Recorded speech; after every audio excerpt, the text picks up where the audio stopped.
भी नहीं, कुछ भी नहीं। याद रखना, जिंदगी में अगर बेरोजगार रह गए तो हो सकता है मालिक कभी ना करे कि आपको कोई रोग हो, लेकिन मान लिया जाए कि हम अपना उदाहरण दे रहे, कोई रोग हो गया तो उससे मात्र हमारा एक अंग दर्द करेगा, लेकिन बाकी जिंदगी हमारी सुखमय रहेगी।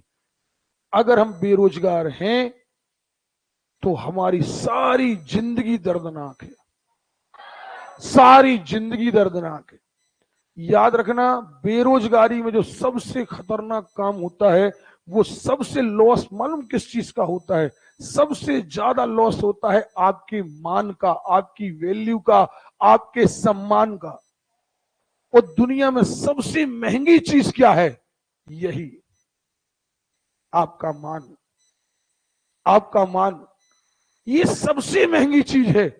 कभी कभार तो ये करोड़ों में भी नहीं खरीदी जा सकती। आपने कृष्ण सुदामा की कहानी सुनी है? नहीं सुनी है?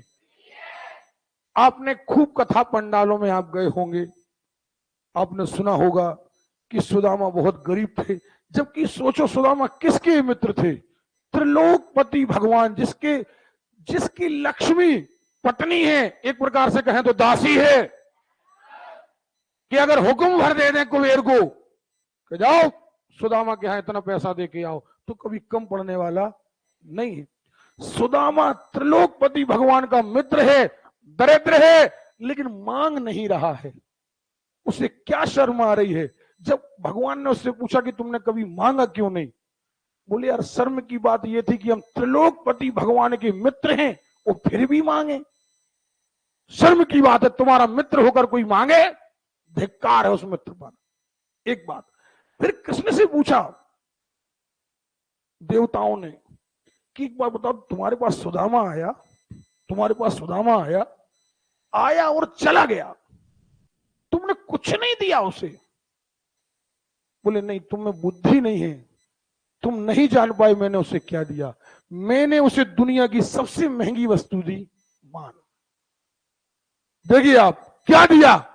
दुनिया का सबसे बड़ा ईश्वर, जिसके हुक्म पर सारी सृष्टि चल रही है, वो सुदामा के चरणों में बैठा है, वो सुदामा के पैर धो रहा है।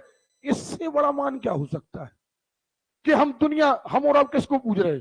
ईश्वर को। हम कृष्ण को पूज रहे। कृष्ण किसको पूज रहे? सुदामा को पूज रहे।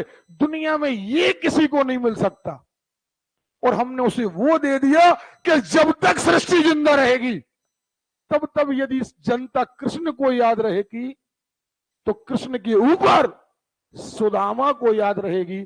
इसलिए याद रखना, अगर कोई दी जाने वाली चीज है तो मान। अगर आप किसी को दे सकते हैं तो अमिट, जो कभी ना मिटने वाली चीज है, वो है उसका मान। याद रखना, कई सारे लोग बढ़िया कथा सुन के आ जाते हैं, सार कभी पता नहीं करते। सुदामा गए, उनने धन संपत्ति नहीं मांगी। धन संपत्ति को, ये अमिट वस्तु है, मिट वस्तु है, मिट जाएंगी, और ये अमिट है।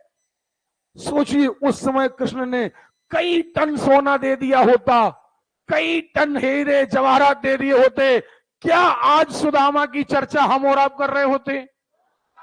हम और आप सुदामा की चर्चा कतई नहीं कर रहे होते। लेकिन हम और आप सुदामा की चर्चा क्यों करते हैं? क्योंकि कृष्ण स्वयं नीचे बैठे, सुदामा को कहां बैठाया? ऊपर। उनके पैरों को अपनी हथेलियों पर रखा, कितना मान दिया, और आज वही सम्मान ही यादगार है। सुदामा कहां है नहीं है हमें नहीं पता, लेकिन हमारे हर दिल में वो कहानी और वो जज्बा है। क्यों है? क्योंकि ये दिया गया है। याद रखना, जिस व्यक्ति का ये मिट जाता है, ये खत्म हो जाता है, उसकी सारी दुनिया खत्म हो जाती है, चाहे आपके पास कितनी ही संपत्ति क्यों ना हो। अगर ये जिंदा है तो याद रखना, मृत्यु के बाद भी ये जिंदा रहना चाहिए। आज हम और आप महात्मा गांधी को याद रखते हैं, हम भगत सिंह को याद रखते हैं, हम चंद्रशेखर को याद रखते हैं, क्या ये हमारे सामने जीवित हैं?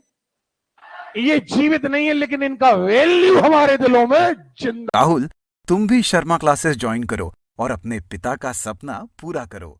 शर्मा क्लासेस।